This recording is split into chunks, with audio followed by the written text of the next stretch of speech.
For a little bit, he made it right back to this tree.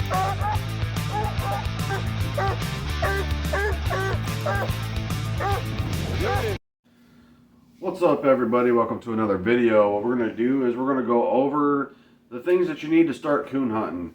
Now, I want to put it out there, I'm not a gatekeeper. Nobody should be a gatekeeper. So we're not going to try to keep anybody out of the woods.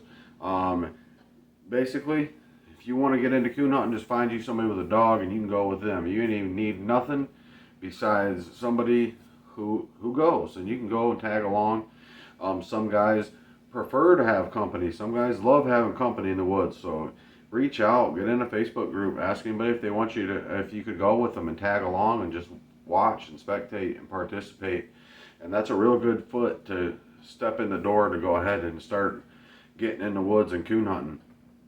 But to coon hunt for yourself, what you're going to need is you're going to need a dog, number one, and number two, you're going to need a light, and number three, if you're shooting coons, you're going to need a gun.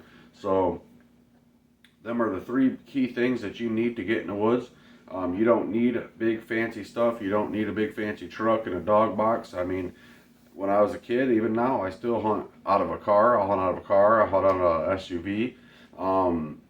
It just is what it is, man. If you want to get in the woods, you want to get some hunting done, there ain't nothing should stop you from getting out there and going.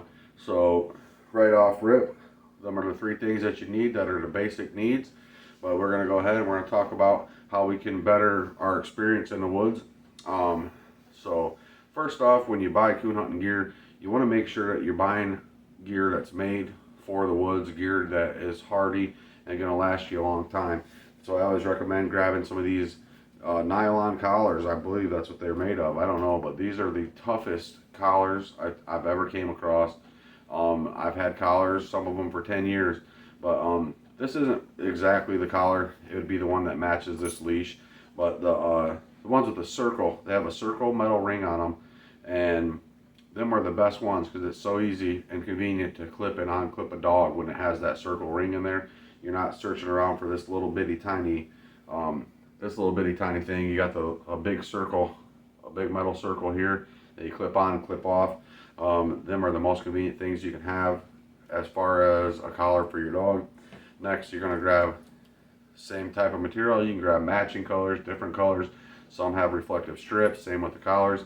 Some don't. Some you can have nameplates put on, which I highly recommend getting a nameplate and at least putting your phone number on there in case a dog does ever get off away from you. You can have somebody call you, get them back.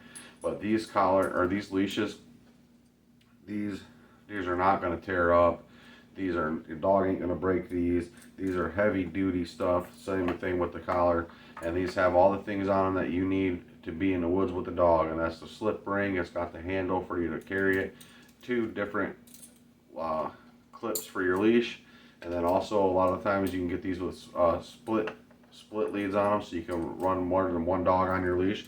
So then that's a good leash and a good collar to start off with. Now here's my coon hunting light that I run. I like these trigger lights. I do also like the cap lights, which you don't have to have a cap light. Cap lights can get into being some big money. Don't ever think that you need more than just a decent enough flashlight that you can actually shine up in a tree and look for something and keep you from tripping and stumbling when you go in the woods at night. So you can get a handheld click light, you know, or you can get trigger lights like these. You can get the cap lights, you can get headband lights. I mean, go on the front of your hat lights. Lights are always a big plus to have. You can get lights like these ranging from, you know, depending on where you go, $20 and up. These are some good lights. These are a plus. The interchangeable red lens. This one, I wish it had the green, but it didn't come with the green, but also for the red. Different modes there. Take it off and then now it's white. Very, very handy to have. So some other things that we're going to need in the woods, especially to run on our dog, is we're going to definitely want to grab a shocking system, at least a shocking system that has a good amount of range on it. Even if you ain't got a big range on your dog, if you have a shocking system on your dog, all you have to do is catch up within that range and you can get your dog back. So definitely will give you a big foot up on a shocking system, at least a shocking system, if not a GPS, which I recommend you go with the Dogtra product because these are super cheap when you're talking GPS and tracking dogs, and they're super reliable. So I would recommend going with the Dogtra brand GPS if you do get a GPS. Now I hunted without GPS and without shock collars for many years. Does it take more out of you? You may have to work more to get your dog back, absolutely. But I tell you one thing, there's absolutely nothing wrong with it at all. Some more things that you're going to want to grab, especially some muck boots. Now these are some well broken in Walmart knockoff muck boots.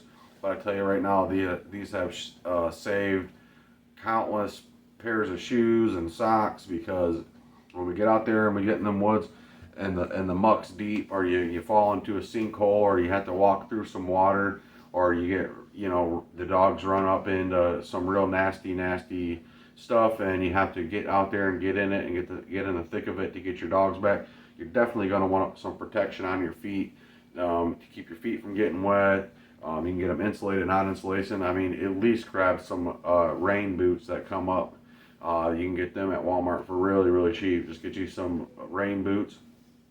Rain boots will work fine.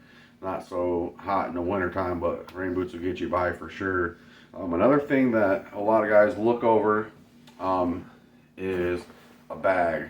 Okay, so we want a bag if we're shooting, because packing them coons, man, you get a big old coon, you got to carry out by its itty bitty tail. Them things will just about cut your fingers off by the time you get out of the woods, because them things get heavy. And I've ran them and never brought my bags and packed 2 or 3 coons, and it turns into a whole big project and a job in itself.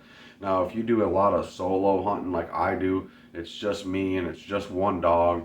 I get out there in the woods, I got my leash going on the dog, got my light shining, I got my GPS out, and then I'll have to pack coons if I shoot coons down on my dog, and then I got a leash, a light, a coon, and a dog. So we're getting in there. We only got so many arms, especially if we're doing a lot of solo hunting.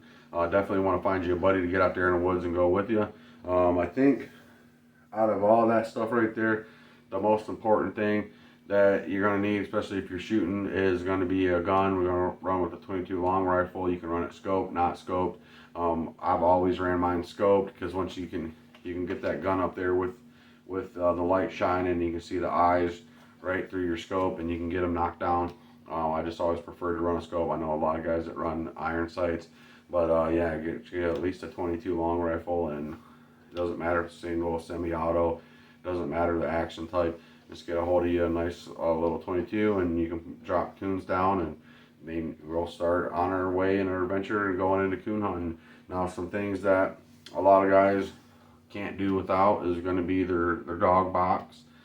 So you definitely want to go ahead and eventually work your way up, get yourself a dog box if you prefer a dog box. Now, I like my dog pretty good, so he can ride in the car, and I cut him right out of the car, so that ain't no problem to me.